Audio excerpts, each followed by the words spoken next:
Today, I am breaking down the science of MCTs, how they work in metabolism, how they skip storage in your fat cells, and how they stimulate ketogenesis. We are breaking down the science behind MCTs, and over here at Nutrition by Elsa, you know what we're about to get into. We are about to get into science. So I'm so excited for this video. And thank you for joining me. Part 1, what actually are MCTs? If you want to understand how you can use MCTs to biohack your metabolic health and bypass storage in fat cells, then you need to know what chemically makes an MCT an MCT. MCTs are medium chain triglycerides. They are literally fats with a medium length carbon chain. So all fatty acids are organic molecules, and all fatty acids have a carboxyl head group and a hydrocarbon tail. Every single fatty acid, omega-3s, omega-6s, saturated fats, short chain fatty acids, long chain fatty acids, what differentiates fatty acids is the length of the hydrocarbon tail, the degree of saturation, and the point at which these unsaturated bonds occur. That's what differentiates an omega-3 from an omega-6, or a short chain fatty acids from a long or medium chain fatty acid. So MCTs are 6 to 12 carbons long, and there are 4 of them. These are caproic, caprylic, capric, and lauric acid. C6, 8, 10, and 12. Caproic acid is the teeniest, shortest little MCT. It has 6 carbons, and lauric acid,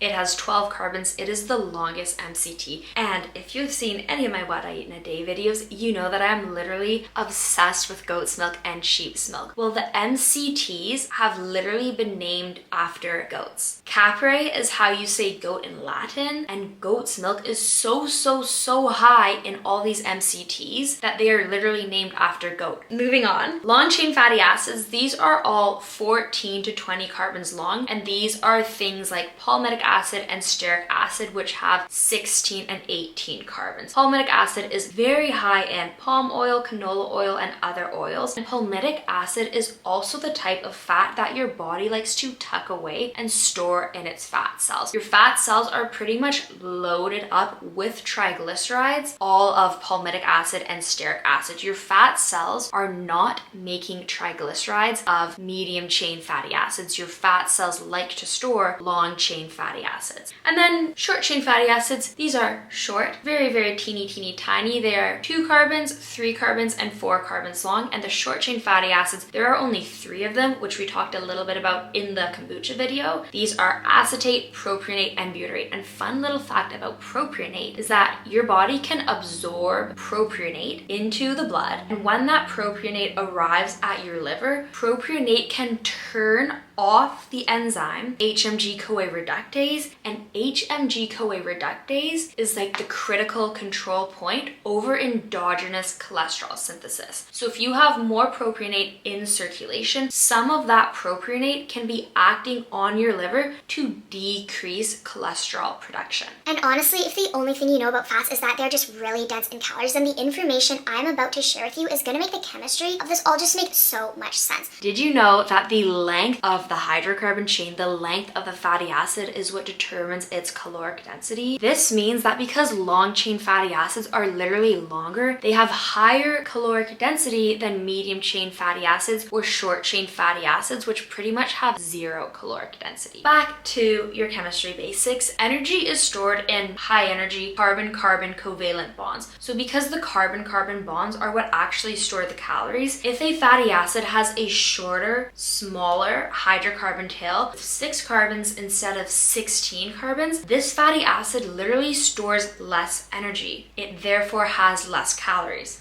So MCTs have about 8.3 calories per gram. Long chain fatty acids, long chains, more covalent carbon-carbon high energy bonds, they have about 9.5 calories per gram. So if you still think chemistry is lame, what if I told you that the reason MCTs do not get stored as body fat is because of their chemical structure? What if I told you literally everything about your metabolism works the way it does because of chemistry?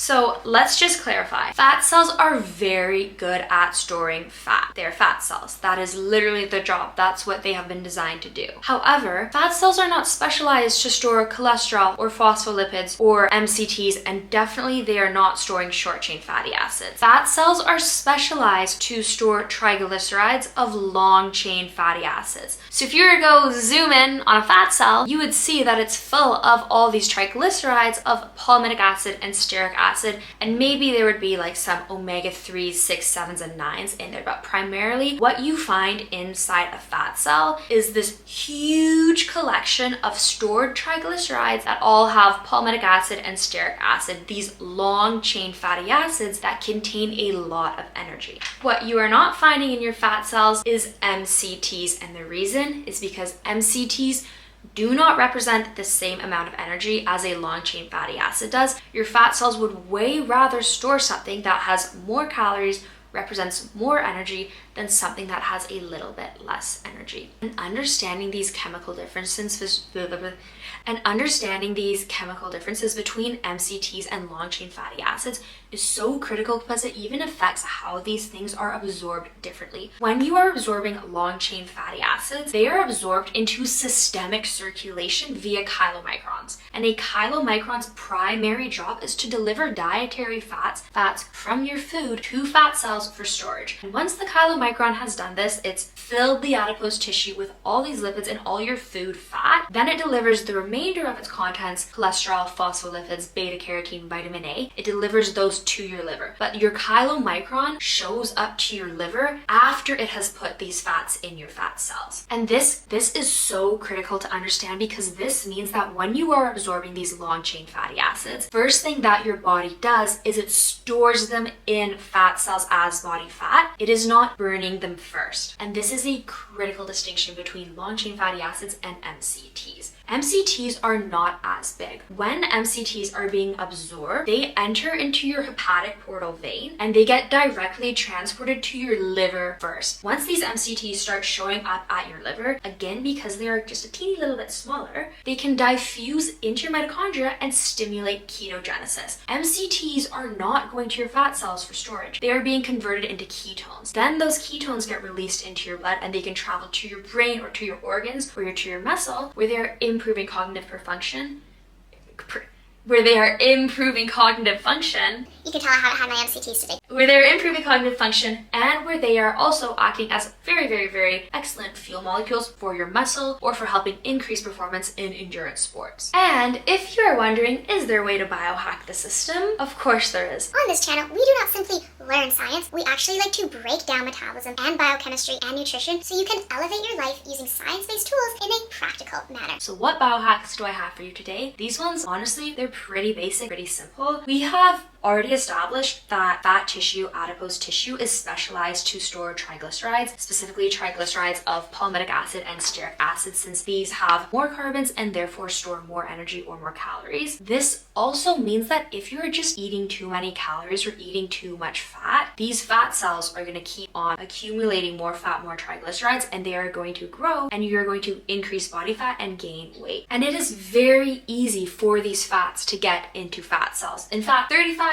of the US population is so good at getting their fat into fat cells, they are literally obese. So how do we get these fat cells to actually decrease in size and burn the fat off? Number one, if you're in a calorie deficit or doing lots of aerobic exercise like stairs, walking, long distance running, or cycling, you are burning a lot of fat, and particularly you are tapping into these fat cells to store the long chain fatty acids. And to actually burn fat for energy, two critical things must happen. Number one, the fat must be released from the fat cell and into the blood such that the fat is actually made available for muscle or organs or other tissues to burn. And fat is only going to be getting released from your fat cells when the correct biochemical and hormonal signals are there. This means low insulin, low blood sugar or lower blood sugar, higher adrenaline or higher glucagon. These hormonal changes all favor the release of fat from adipose tissue. Secondly, long-chain fatty acids must actually be able to enter the mitochondria where fat oxidation occurs. So long-chain fatty acids, they represent a very large amount of energy because they are long, but this